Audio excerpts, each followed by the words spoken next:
출애굽기 29장 1에서 18절 말씀은 구약성경 125면에 있습니다.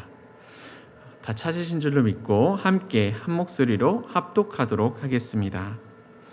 내가 그들에게 나를 섬길 제사장 직분을 위임하여 그들을 거룩하게 할 일은 이러하니 곧 어린 수소 하나와 흠없는 수장 둘을 택하고 무교병과 기름 섞인 무교과자와 기름 바른 무교전병을 모두 고운 밀가루로 만들고 그것들을 한 광주리에 담고 그것을 광주리에 담은 채 그 송아지와 두 양과 함께 가져오라. 너는 아론과 그의 아들들을 회막문으로 데려다가 물로 씻기고 의복을 가져다가 아론에게 속옷과 에봇 받침 겉옷과 에봇을 입히고 흉패를 달고 에봇에 정교하게 짠 띠를 띠게 하고 그의 머리에 관을 씌우고 그 위에 거룩한 패를 더하고 관유를 가져다가 그의 머리에 부어 바르고 그의 아들들을 데려다가 그들에게 속옷을 입히고 아론과 그의 아들들에게 띠를 띄우며 관을 씌워 그들에게 제사장의 직분을 맡겨 영원한 규례가 되게 하라. 너는 이같이 아론과 그의 아들들에게 위임하여 거룩하게 할지니라.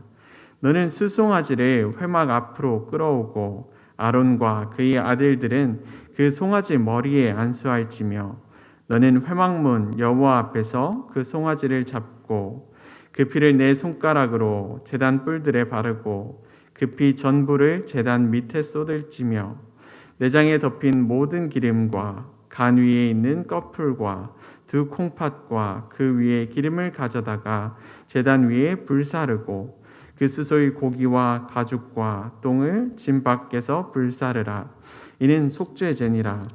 너는 또 수장 한 마리를 끌어오고 아론과 그의 아들들은 그 수장의 머리 위에 안수할지며 너는 그 수장을 잡고 그 피를 가져다가 제단 위에 주위에 뿌리고 그 수장에 각을 뜨고 그 장부와 다리는 씻어 각을 뜬 고기와 그 머리와 함께 두고 그 수장 전부를 제단 위에 불사르라. 이는 여호와께 드리는 번제요 이는 향기로운 냄새니 여호와께 드리는 화제니라. 아멘.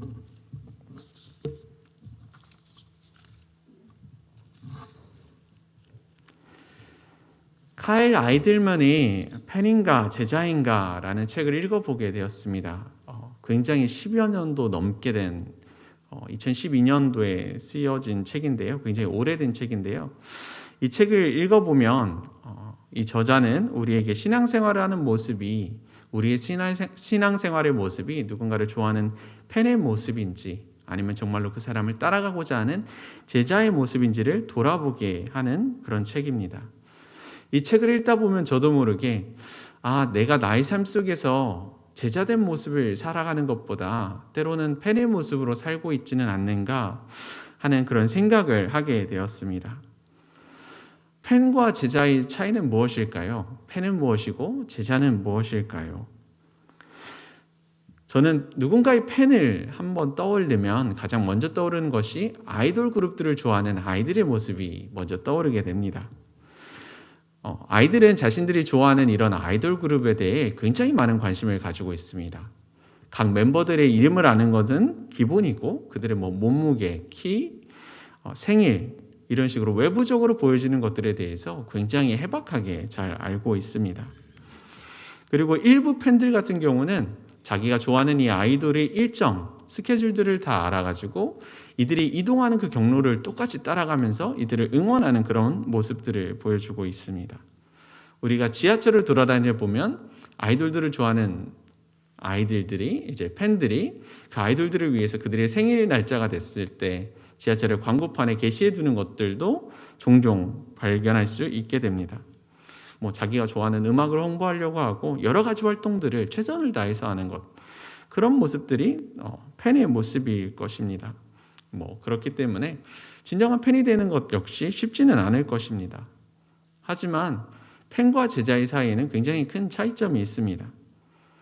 제자는 무엇일까요? 팬이 이 아이돌들의 겉으로 보여지는 이러한 모습들에 대해서 집중을 한다 그런다면 제자들은 겉으로 외부적으로 보여지는 것보다 내면적으로 좀 더 깊숙이 들어가서 그것들을 배우는 그런 모습들을 볼 수 있습니다. 제자는 자신의 스승의 외부 스케줄이나 이런 것들에 대해 그렇게 크게 관심을 가지지는 않는 것 같습니다. 오히려 이 스승의 가르침이 무엇일까? 내가 이 스승에게서 무엇을 배울 수 있을까를 고민하고 스승이 무언가를 가르쳐 주었을 때 그것을 배우고 그것을 나의 것으로 습득하기 위해서 더 노력하고 따르는 모습을 볼 수 있습니다. 어떤 한 가수에게 제자가 있다고 생각을 해보겠습니다. 그렇다면 이 제자는 팬과 같이 스승을 따라다니면서 스승을 응원하지는 않습니다. 오히려 이 가수에게서 어떻게 하면 소리를 더 잘 낼 수 있는지 이런 발성법들을 배우고 그것을 연습실에서 누가 보든 보지 않든 그 방법을 계속해서 훈련하면서 나한테 주어진 것을 최대한 잘 사용할 수 있기 위해서 노력할 것입니다. 그리고 그것이 정말 제대로 따르는 그런 제자된 모습일 것입니다. 그렇다면 예수님을 따라가는 우리들은 팬의 모습과 제자의 모습들이 어떻게 다르게 나타날까요? 예수님이 팬이 되는 모습, 예수님을 이제 따르는 것처럼 보이는 외부적인 것처럼 그런 보이는 모습들, 그리스도인처럼 보이는 것, 이것은 그렇게 크게 어렵지는 않을 것입니다. 사실 집 앞에 교패를 붙여두고 길거리를 다닐 때 성경책을 들고 다니고 그냥 예배에 참석하는 것만으로 다른 사람들이 보았을 때 이 사람은 그리스도인이야 라고 이야기할 것이기 때문입니다. 하지만 정말로 예수님이 제자가 된다는 것은 이렇게 예수님의 팬처럼 겉으로 보여지는 것만 그리스도인으로 살아가는 것이 아니라 정말로 그리스도인으로 살아가는 것은 쉽지 않은 일입니다. 굉장히 어려워지게 됩니다. 예수님의 제자가 된다는 것은 내가 예수님의 겉에 대해서 바라보는 것이 아니라 예수님의 모습을 나의 안에, 겉모습이 아닌 안에서 내 삶에서 실천하고 있는가라는 질문을 던지게 됩니다. 오늘 본문의 말씀을 살펴보면 아론과 그의 아들들이 하나님께서 원하시는 하나님의 제사장으로 세워지는 그런 과정들에 대해서 나오게 됩니다. 그리고 이 모습들을 통해서 하나님께서 이 아론과 그의 아들들에게 원하시는 모습이 무엇일까? 겉으로 보여지는 그런 외부적으로 보여지는 모습들이 아니라 이 제자된 자들로서 아론과 그의 아들들이 정말로 무엇을 원할까? 하나님께서 이들에게서 무엇을 바라실까라는 그런 질문을 하고 그것을 찾아볼 수 있게 되는 것 같습니다. 함께 4절의 말씀을 다시 함께 살펴보도록 하겠습니다. 너는 아론과 그의 아들들을 회방문으로 데려다가 물로 씻기고. 하나님께서는 왜 아론과 그의 아들들을 이렇게 씻기라고 이야기를 하셨을까요? 제사장의 위임식인데 설마 너무나도 더럽게 찾아와가지고 이들을 꼭 씻겨야만 하는 그런 이유가 있어서 이들을 씻기라고 이야기했을까요? 그렇지 않았을 텐데 대체 왜 그들을 씻기라고 했을까요? 14절을 보면 또 이런 말씀들이 나옵니다. 그 수소의 고기와 가죽과 똥을 짐 밖에서 불사르라. 이는 속죄제니라. 속죄제는 내가 알지 못하는 그런 상태에서 범하는 죄, 알지 못하는 죄들에 대한 용서를 구하는 제사입니다. 그리고 이렇게 두 가지를 함께 바라보았을 때 우리가 볼 수 있는 것은 하나님께서 우리에게 요구하시는 것, 하나님께서 우리에게 원하시는 것, 그런 것은 정결한 모습이지 않을까 이렇게 알 수 있게 됩니다. 몸을 씻어 자신을 이제 정결하게 하고 그들이 알지 못했던 죄까지 하나님께 고백하며 깨끗함을 하나님께 나아가는 것, 그것이 하나님께서 아론과 아들들에게 바라시는 그런 모습일 것이라 생각합니다. 이 모습을 하나님께서 우리에게 원하시는 것이 정결함이라는 것을 우리가 알게 되었을 때 팬들이라면, 우리가 또 제자들이라면 어떻게 이 말씀을 적용할 수 있을까요? 사실 예수님을 따르는 팬들의 경우 이 정결한 척을 하면서 살아가려고 할 것입니다. 외부에 보여지는 것을 이제 최대한 생각을 하면서 어떻게 하면 다른 사람들이 보았을 때 내가 정결하게 보일 수 있을까를 고민하며 살아갈 것입니다. 늘 선한 것처럼 하나님 앞에서 내가 늘 거룩한 것처럼 그렇게 살아가려고 하겠지요. 하지만 사실 하나님 앞에서 우리가 완전히 거룩하게 되는 것은 어렵습니다. 우리 힘으로 하는 것은 불가능합니다. 그렇지만 우리가 이렇게 할 수 없을 때 정결한 척을 하는 사람 같은 경우는 자신이 할 수 없다는 것을 숨기고 외부적으로 그래도 이렇게 잘하는 척하면서 살아가야지, 그러면서 살아가려고 할 것입니다. 이 외부적인 모습들만을 바라보면 굉장히 익숙한 이름들이 생각이 납니다. 바리새인들의 모습이 이렇게 외부적으로 보여지는 모습들에 치우쳐 있는 모습인데요. 우리가 펜의 모습으로 예수님을 따라가게 된다면 우리도 모르게 우리 내면적인 부분보다는 외적으로 보여지는 것들에 집중하게 되고, 어느새 정말로 예수님을 따르는 예수님의 제자의 모습으로 살아가기보다는 바리새인의 모습처럼 살아가게 되는 우리를 발견할 수 있게 되지 않을까 생각합니다. 그렇다면 제자된 우리들은 어떻게 정결하게 살아가야 할까요? 사실 다른 부분이 일단 하나 있습니다. 우리는 매번 실패할 수밖에 없는데, 그런 실패하는 상황 속에서 제자된 모습으로 살아가는 것은 오히려 우리의 실패를 고백하고 하나님 앞에 아뢰고 그러면서 인정하며 나아가는 것입니다. 바리새인들이 나 정도면 이 정도면 충분하지, 나 정도면 충분히 그리스도인답게 살고 있어 라고 자만하지 않고 자신을 속이지 않고 오히려 하나님 앞에 매번 솔직하게 나아가면서, 하나님, 내가 오늘도 실패했습니다. 내가 오늘도 하나님 앞에 내가 또 구별되어서 다르게 살아가려고 했지만 오늘도 내가 또다시 무너져 내렸습니다 라고 이렇게 고백하며 나아가는 그런 삶을 우리가 살아가야 될 줄 믿습니다. 죄 없이 살고 싶지만 매번 죄 속에 무너지는 우리들, 욕심 없이 살고 싶지만 매번 욕심 앞에 무너지는 우리들의 있는 모습 그대로 주님 앞에 나아가면서 이제 겸손하게 기도하는 그런 모습들이 하나님께서 우리들에게 바라시는, 주님께서 우리에게 원하시는 그런 모습일 줄 믿습니다. 오늘날을 살아가는 우리들에게는 이 구약시대의 아론의 제사장 때와 다르게 굉장히 큰 차이점이 있습니다. 그것은 우리는 더 이상 속죄제를 드리지 않습니다. 왜냐하면 예수 그리스도께서 우리의 죄를 위해 십자가에 달려 죽으셨기 때문입니다. 하나님께서 이제 아들을 보내주셔서, 우리를 너무나도 사랑하시기에 아들을 보내주셔서 우리의 죄를 대신하게 하셨습니다. 그렇기 때문에 우리가 이제 주님 앞에서, 하나님 앞에서 정결하게 될 수 있습니다. 우리가 우리 죄를 고백하고 주님께 용서를 구할 때 주님께서 우리의 죄를 예수 그리스도의 보혈로 다 씻어서 깨끗하게 해주십니다. 그렇기 때문에 우리가 나아가야 되는 것은 늘 주님 앞에 나아가서 주님 앞에 고백하고, 하나님, 주님, 내가 오늘 또 이제 넘어지고 무너지지만 주님 나를 붙잡아 주시고 나를 인도해 주세요. 나를 주님께서 원하시는 모습으로 살아갈 수 있게 다시금 나를 붙잡아 주세요. 이렇게 고백하며 나아갈 때 하나님께서는 우리를 이끌어 주시고 도와주실 줄 믿습니다. 이렇게 내가 늘 죄인으로 살아가지만 죄 없는 척하며 살아가고 있지는 않는지 이렇게 돌아보며 오늘도 또 주님 앞에 무릎 꿇고 회개하며 나아갈 수 있는 그런 우리가 되기 원합니다. 또 본문의 말씀을 살펴보면 하나님께 모든 것을 드리는 그러한 제사의 모습들이 나타납니다. 제물로 드려지는 그 어떠한 것도 자신을 위해서 남겨두는 것이 아니라 모든 것을 온전히 하나님께 드리는 그런 모습들이 나오게 됩니다. 이 모습을 통해서 우리가 볼 수 있는 것은 하나님께서 우리에게 원하시는 것, 또 다른 부분은 온전히 드리는 것이지 않을까라고 생각이 됩니다. 온전히 드린다는 것이 무엇일까요? 우리가 가진 것을 그냥 많이 드리는 것이 온전히 드리는 것일까요? 만약에 그렇다면, 많은 양을 드리는 것이 온전히 드리는 것이라면 두렙돈을 드렸던 사렙다 과부의 경우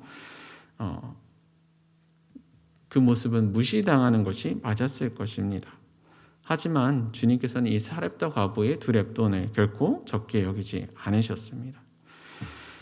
또 아나니아와 삽비라의 경우 일부 헌금을 숨겼더라도 그들이 드렸던 거의 재산의 모든 부분이었을 텐데, 훨씬 더 많은 양이었을 텐데, 그것이 더 인정을 받는 것이, 만약에 많이 드리는 것이 맞았다면 옳았을 텐데 그렇지 않았습니다. 오히려 하나님 앞에 하나님을 속이고 숨기려 했던 아나니와 삽비라의 경우 죽임을 당하게 되었습니다. 왜 이런 일이 발생했을까요? 그리고 또 하나님께서는 그렇다면 무엇을 바라시는 걸까요? 하나님께서는 우리의 도움이, 우리의 헌금이 필요하신 것은 아니십니다. 우리가 많은 금액을 하나님께 드려야 된다. 왜냐? 하나님께서는 궁핍하시기 때문에 이렇게 생각하면 안 된다는 부분이 나와 있습니다. 또 우리가 또 억지로 드려지는 이러한 헌금들을 하나님께서는 기뻐 받으시지 않는다고 또 이렇게 하나님께서 말씀하고 계십니다. 하나님께서 기뻐하시는 것, 그것은 우리가 황소를 드리는 것보다 정말로 커다란 것, 정말로 많은 양의 어떤 물질 같은 것들을 드리는 것보다 하나님의 이름을 찬송하며 감사함으로 하나님을 위대하시다 하는 것, 이것이 하나님께서 더 기뻐 받으시는 것이라고 이야기를 하고 있습니다. 물질적으로 무언가를 드리는 것보다 정말로 온전하게 하나님만을 기뻐하며 하나님을 찬양하는 것, 그것을 하나님께서 더 기뻐 받으신다고 이야기하십니다. 결국 온전히 드려진다는 것은 양을 이야기하는 것보다 우리가 얼마나 전부를 다해서 하나님께 우리 것을 내어드리는지가 더 중요한 것입니다. 그렇다면 우리가 주로 하나님께 내어드리는 것들, 하나님께 드리는 것이 무엇이 있을까요? 저희가 시간을 많이 드리지요. 이렇게 새벽 기도의 자리에 나와서 하나님을 만나는 자리, 이렇게 찾아와서 예배를 드리는 그런 것들을 볼 수 있습니다. 그렇다면 하나님께서 이런 우리들에게 바라시는 것은 무엇일까요? 온전히 드려지는 예배를 바라실 것입니다. 그렇다면 온전히 드려지는 예배는 무엇일까요? 이 자리에 딱 앉아 있을 때 이따가 돌아가면 무엇을 해야 할까? 이렇게 고민하는 것. 오늘 아침은 무엇을 먹어야 되지? 이따가 산책을 좀 걸어가 볼까? 약간 다른 생각을 하는 것이 아니라 이 시간만큼, 이 자리에 나와 있는 만큼은 온전히 하나님만을 생각하며 하나님, 내가 오늘 또 주님을 만나기 위해서 내가 이 자리에 나왔습니다. 하나님, 나 좀 만나주세요. 내가 부족하지만 내가 주님 앞에 나왔습니다. 주님을 찾고자 이 자리에 나왔습니다. 하면서 하나님만을 생각하며 주님을 찾는 그러한 예배가 온전한 예배라고 생각이 됩니다. 억지로 자리에 앉아서 그냥 시간만을 채우는 것이 아니라 다른 사람들의 시선만을 바라보는 것이 아니라 정말로 하나님 앞에서 하나님만 바라보는 그런 예배가 온전한 예배입니다. 그리고 정말로 주님을 찾고자 그리고 주님을 만나고자 하는 그런 예배가 온전한 예배가 됩니다. 온전한 예배를 드리는 척 하는 것, 팬처럼 살아가는 것 역시 크게 어렵지는 않을 것입니다. 그리고 사람은 외모를 볼 수밖에 없기 때문에, 그리고 중심을 볼 수 없기 때문에 사람은 쉽게 속을 수 있습니다. 하지만 하나님께서는 중심을 바라보시는 분이라고 말씀하고 있습니다. 그리고 그런 하나님을 속일 수 있는 사람은 그 누구도 없습니다. 하나님께서 원하시는 것, 외부적으로 팬인 것처럼 그냥 예배를 잘 드리는 척하며 이 자리에 나와 있는 것이 아니라 정말로 하나님과의 만나기 위해 하나님과 집중하고 소통하는 것, 그것이 하나님께서 원하시는 진정한 그런 예배입니다.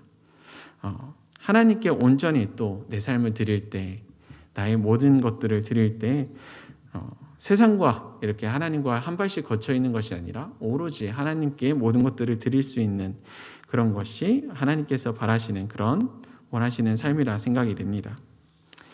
이 세상을 살아갈 때 우리는 팬처럼 예수 그리스도를 믿으며 사는 것을 바랄 수도 있습니다. 하지만 하나님께서 바라시는 것은 팬처럼 그렇게 살아가는 모습이 아닙니다. 하나님께서 우리에게 바라시는 모습은 정말로 주님을 따르는 그런 제자된 모습을 살아가기를 원하십니다. 하나님의 말씀을 그냥 내가 얼마나 외적으로 잘 외울 수 있는지를 중요하게 보시는 것보다 내가 한 가지 말씀을 붙잡더라도 그 말씀을 내 삶 속에서 어떻게 살아가는지를 더욱더 살펴보시는 것이 주님이십니다. 그리고 그 말씀대로 내가 살아가기를 원하시는 것이 주님이십니다. 그렇다면 주님께서 원하시는 것, 하나님께서 원하시는 것이 무엇일까요? 요한복음 13장 35절에서 예수님께서 이렇게 말씀하십니다. 너희가 서로 사랑하면 이로써 모든 사람이 너희가 내 제자인 줄 알리라. 나의 제자로 살고 싶고 네가 나의 제자로 따르고자 한다면 너희가 서로 사랑하거라 라고 주님께서 직접적으로 말씀을 통해서 말씀하셨습니다. 우리가 사랑하는 척만 하는 것이 아니라 정말로 누군가를 사랑하는 것, 그 말씀대로 순종하는 그 삶을 실천하는 것이 우리에게 필요한 것입니다. 하나님께서 말씀하신 계명 또한 마찬가지입니다. 하나님을 사랑하고 이웃을 사랑하는 것, 그 두 가지. 이 두 가지를 지키고 따라가는 것이 정말로 하나님께서 오늘 우리들에게 원하시는 그런 모습이리라 생각합니다. 이렇게 오늘 딱 함께 나와 있으면서 이 자리에 다 있으시면서 한번 원수에 대해서 생각을 해보시고 만약에 누군가의 이름이 떠오른다면 누군가의 얼굴이 떠오른다면 어떤 사람이 떠오른다면 이 시간에는 그 사람을 좀 더 축복하며 그 사람을 사랑하는 시간을 또 가졌으면 좋겠습니다. 그리고 만약에 이 과정들이 나한테 너무 어렵다면 내가 사랑하기 어려운 그런 어떠한 담벼락 같은 것에 마주한다면 내가 그렇지 않은 척 무시하려고 하지 않고 오히려 그 앞에 나아가며 하나님, 내가 이 원수를 사랑하려고 하는데 하나님, 내가 다른 무엇보다 다른 이 걸림돌보다 주님을 더 사랑하려고 하는데 실제로는 그렇게 하기가 어렵습니다. 내가 주님만을 바라보고자 하는데 그렇게 하기 어렵습니다. 이렇게 솔직하게 고백하고 하나님을 도우심을 구하며 주님께 나아가는 그런 우리가 되길 소망합니다. 그럴 때 주님께서 우리를 붙잡아 주시고 도와주시며 우리와 함께 하실 것입니다. 그리고 주님의 마음을 우리에게 주실 것입니다. 이제까지 나의 삶 가운데 나의 삶의 중심이 팬으로서의 삶이었다면 이제는 팬으로서의 삶보다는 주님의 제자된 모습으로 살아가는 그런 우리 일산중심교회의 모든 성도님들 되시기를 축복합니다. 우리 이 시간 함께 기도하도록 하겠습니다. 사랑이 많으신 아버지 하나님, 감사합니다. 우리들 주님께서 불러주시고 주님의 자녀로 세워주셔서 감사합니다. 아버지 하나님, 우리가 이 세상을 살아갈 때 주님의 팬으로 살아가는 것보다 주님의 제자로서 겉으로 보여지는 모습보다 우리의 속으로 우리의 삶의 중심 속에 주님을 두고 주님의 뜻대로 주님의 마음대로 그 뜻을 따라 살아가는 그런 우리들이 될 수 있도록 인도하여 주시고, 아버지 하나님, 우리가 매번 무너진다 하더라도 그것을 속이려 하지 않고 주님 앞에 솔직히 있는 그대로 내어드리며 주님의 도우심을 바라고 구하는 그런 우리들이 될 수 있도록 주님 인도해 주세요. 우리들 늘 붙잡아 주시고 이끌어 주세요. 그래서 우리가 늘 주님께서 원하시는 그 제자가 된 모습, 주님의 사랑을 실천하고 전하는 그런 모습을 살아갈 수 있도록 주님 인도해 주세요. 우리와 함께하여 주시고 우리를 너무나도 사랑하여 주시는 살아계신 예수님 이름으로 기도드렸습니다. 아멘.